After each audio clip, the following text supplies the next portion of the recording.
எம்பெருமான் ஆத்ம பந்துக்களே, நலம் தரும் சொல்லை நான் கண்டு கொண்டேன். நமோ நாராயணா எனும் நாமம்.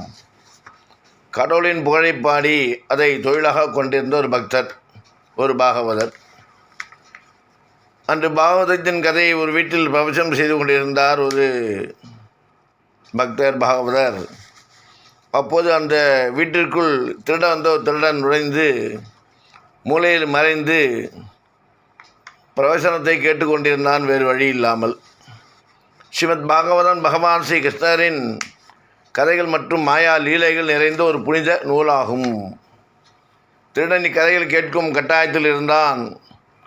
பாகவத சமயம் பாலகிருஷ்ணர் அணிந்திருந்த ஆபரணங்களை பிரமாதமாக வர்ணித்து கொண்டிருந்தார். கிருஷ்ணரை பசுக்களை அனுப்புவதற்கு முன் தாயார் யசோதை அவருக்கு அணிவித்து மகிழ்ந்த நகைகளை பாகவதர் விவரித்தார். இந்த கதைகளை கேட்டு பரவசமடைந்த திருடன் எப்படியாவது அந்த பாலகனின் நகைகள் எல்லாவற்றையும் கொள்ளையடிக்க வேண்டும் என்று நினைத்து கொண்டான். தினமும் சிறு சிறு பொருட்களாக திருடை விட்டு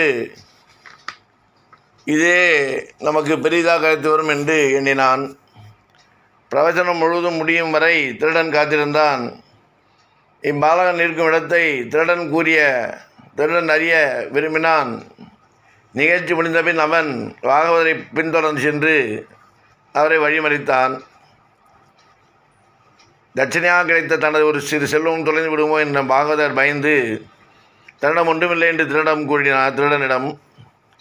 திருடன் பாகவதரும் பொருளில் தனக்கு எதுவும் வேண்டாம் என்றும் வர்ணித்த மாடு மேய்க்கும் பாலகனின் ஆபரணங்கள் பற்றிய விவரம் தனக்கு வேண்டும் என்றான்.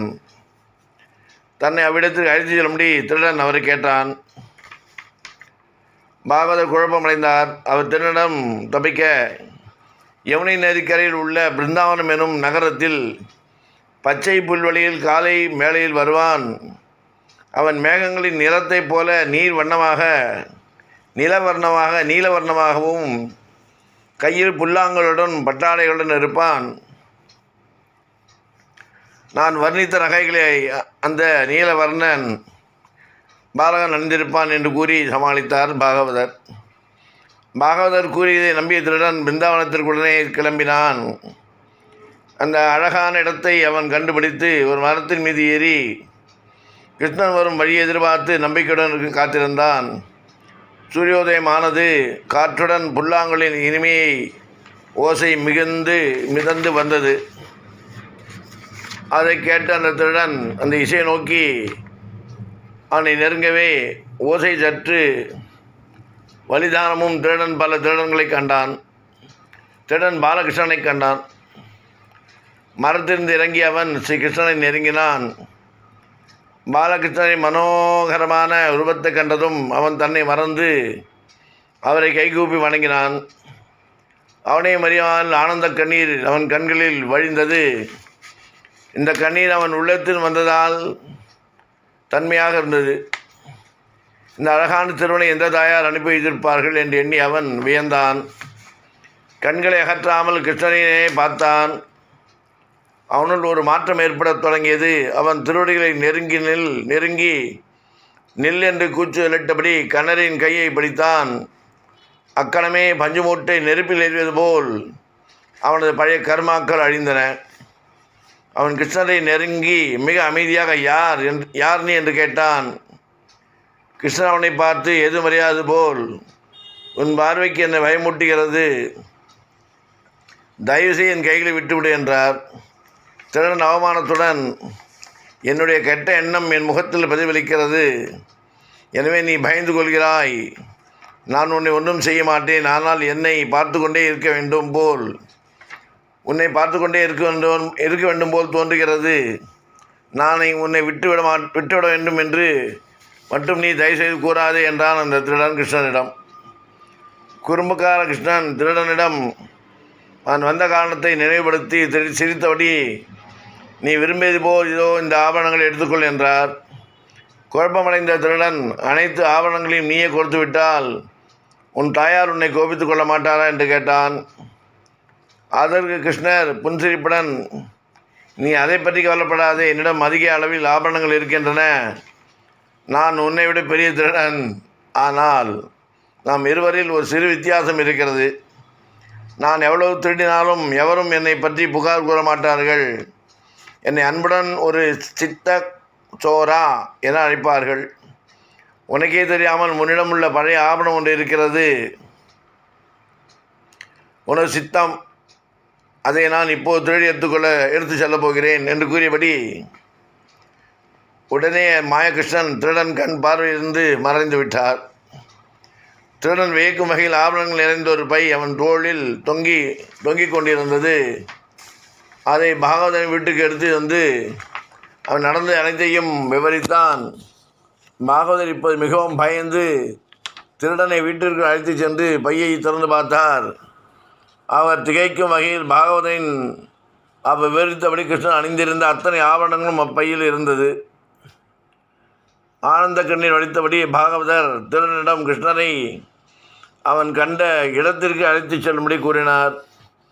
திருடன் ஒப்புக்கொண்டு தான் முந்தைய தினம் கிருஷ்ணரை கண்ட இடத்திற்கு அவரை அழைத்து சென்றான். திடீரென திருடன் ஆச்சரியத்துடன் இதோ அதோ அவன் அங்கே வருகிறான் என்று கூறினான். ஆனால் பாகவதர் கண்களுக்கு எதுவும் தெரியவில்லை. ஏமாற்றமடைந்த அவர், மாயக்கண்ணா, ஒரு திருடனுக்கு நீங்கள் தரிசனம் அளித்தீர்கள், ஆனால் எனக்கு ஏன் காட்சி தரவில்லை என்று கண்ணீருடன் கேட்டார். பகவான் கிருஷ்ணர் மிகுந்த பரிவுடன் இவ்வாறு பதிலளித்தார். நீங்கள் ஸ்ரீமத் பாகவதத்தை மற்ற கதைகளைப் போல் படிக்கிறீர்கள். திருடனோ நீங்கள் என்னை பற்றி கூறியதை நம்பி என்னை தேடி உண்மையாக வந்தான். என்னிடம் பூர்ண நம்பிக்கையை வைத்து சரணாகதி அடைந்தவர்களுக்கே நான் தரிசனம் தருவேன் என்றான். இதிலிருந்து என்ன தெரிகிறது? நம்பிக்கை இல்லாமல் ஒப்புக்கு படித்தால் ஒரு பயனும் தராது, கிடையாது. தீவிர நம்பிக்கை இருந்தால் மலைகள் கூட அசையும். இது எதை சொல்கிறதுன்னா, வாழ்க்கையில் நம்பிக்கை என்பது பிரதானம். இந்த நம்பிக்கை நம்ம தேவையில்லாதவங்கள்ட்ட தேவையில்லாத செயல்களுக்கு நாம் அதை பயன்படுத்தி நம்முடைய நேரத்தையும் நம்முடைய காலத்தையும் நம்முடைய எனர்ஜி என்று சொல்லக்கூடிய சக்தியையும் விரயமாக்கி கொண்டு வாழ்ந்து கொண்டிருக்கிறோம். அவன் திருடனாக இருந்தாலும் அவனுடைய அசைக்க முடியாத பக்தி. பாகவதர் அதை சொன்னாலும் இருப்பார்ன்றதை வச்சு அந்த கதையை வச்சு சொன்னார் தவிர அதை திருடன் அதை உன்னிப்பாக கவனித்து அதன் திருடது ஒரு தொழிலாக இருந்து திருடினாலும் அதன் மூலம் அவன் ஜீவன் முக்தனாகிவிட்டான். அதன் மூலம் அவன் பிறவியில் செய்த கர்மம் பாவங்கள் அனைத்தும் தொலைந்து புனிதப்படுத்தப்பட்டான். இல்லை என்ன தெரியுது, சொல்கிறது பெருசு இல்லை, அதை பூர்ணமாக உணர்ந்து புரிந்து அதிலேயே நாம் லயிச்சு உணர்ந்தால் தான் பகவானை காண முடியும். சரணாகதி தான் அதுக்கு ஒரே தீர்வு.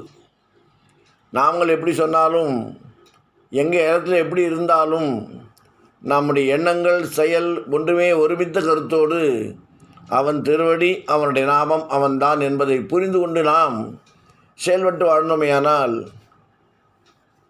திருடனும் நல்லவனாகி விடுவான். அவனுக்கும் ஒரு பகவானுடைய கிருபை கிடைக்கும். வாழ்வில் நாம் இறைவனை காண வேண்டும் என்றால் ஆத்ம சுத்தி, சித்த சுத்தி, சரீர சுத்தி, எண்ணங்கள் சுத்தி, செயல்கள் சுத்தி, இவை அனைத்தும் தேவைப்படுகிறது. நம்ம கூட தான் ஒரு இடத்துல உட்காரோன்னா அசிங்கம் இருந்தால் தும்பு இருந்தால் தட்டிட்டு தானே உட்காரோம்.